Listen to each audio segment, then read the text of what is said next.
Tuloy ang pagkonsulta sa taong bayan tungkol sa anti-political dynasty. Ang tanong ng ilan, maituturing bang dinastiya ang kakandidato o kandidatong magkaibigan o di kaya yung magkasintahan? Isa pang tanong, paano kung magkadevelopan na ang dalawang nahalal na? Nasa frontline ng balitang yan, si Mean Los Baños. Paano kung magkaibigan o di kaya ay kaalyado mula sa political families ang tumakbo sa posisyon o yung tinatawag na cronies? Sakop ba sila ng ipapasang anti-political dynasty? Isa ito sa mga tanong sa 4th Consultative Meeting sa Panukalang Anti-Political Dynasty sa Marilao, Bulacan. Sagot dyan ni Senate Committee on Electoral Reforms and People's Participation Chairman Senator Risa Hontiveros. Hindi po sakop ng kontra-dinastiya bills yung mga cronies.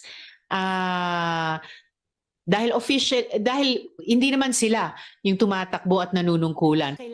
Paano naman kung magkasintahan pa lang o di kaya ay LGBT couple na ikinasal sa ibang bansa?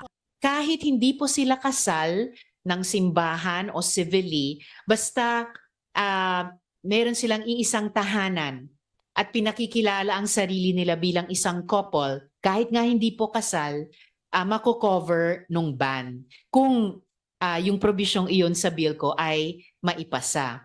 And regardless ng SOGI-esque nila.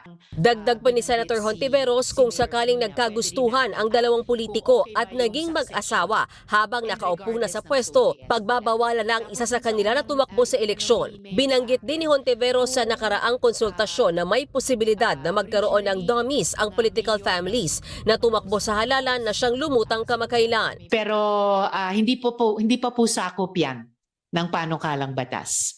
Hiningan din ng pahayag ang iba't ibang dumalo sa consultative meeting kaugnay kung hanggang anong degree ang papayagang lumusot sa anti-political dynasty. So excited po kami to craft a committee report na pagsasama-samahin lahat itong mga input sa consultations at syempre sa mga pagdinig.